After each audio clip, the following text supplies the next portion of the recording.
Chapter 23. Case Histories. It will be extremely helpful at this point to cite a number of specific examples of the successful application of this law. Actual case histories are given. In each of these, the problem is clearly defined and the way imagination was used to attain the required state of consciousness is fully described. In each of these instances, the author of this book was either personally concerned or was told the facts by the person involved. Case Study 1. This is a story with every detail of which I am personally familiar.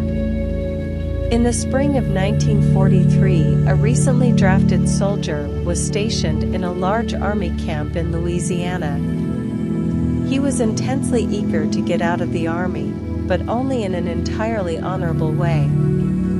The only way he could do this was to apply for a discharge. The application then required the approval of his commanding officer to become effective.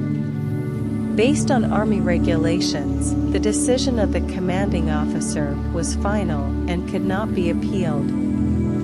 The soldier, following all the necessary procedure, applied for a discharge.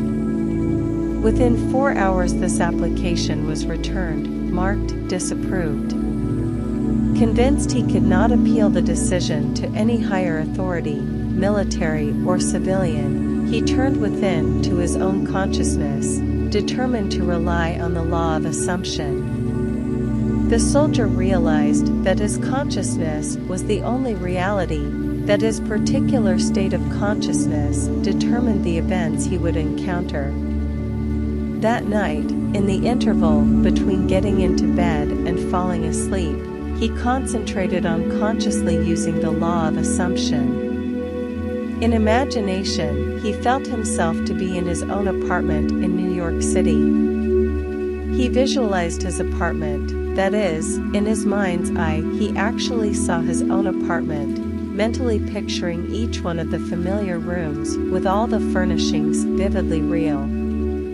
With this picture clearly visualized, and lying flat on his back, he completely relaxed physically. In this way, he induced a state bordering on sleep, at the same time retaining control of the direction of his attention. When his body was completely immobilized, he assumed that he was in his own room and felt himself to be lying in his own bed, a very different feeling from that of lying on an army cot. In imagination, he rose from the bed, walked from room to room, touching various pieces of furniture. He then went to the window, and with his hands resting on the sill, looked out on the street on which his apartment faced. So vivid was all this in his imagination that he saw in detail the pavement, the railings, the trees, and the familiar red brick of the building on the opposite side of the street. He then returned to his bed and felt himself drifting off to sleep. He knew that it was most important in the successful use of this law that at the actual point of falling asleep his consciousness be filled with the assumption that he was already what he wanted to be. All that he did in imagination was based on the assumption that he was no longer in the army. Night after night, the soldier enacted this drama. Night after night in imagination, he felt himself, honorably discharged, back in his home seeing all the familiar surroundings, and falling asleep in his own bed. This continued for 8 nights. For 8 days, his objective experience continued to be directly opposite to his subjective experience in consciousness each night, before going to sleep. On the 9th day, orders came through from battalion headquarters for the soldier to fill out a new application for his discharge. Shortly after this was done, he was ordered to report to the colonel's office. During the discussion, the colonel asked him if he was still desirous of getting out of the army.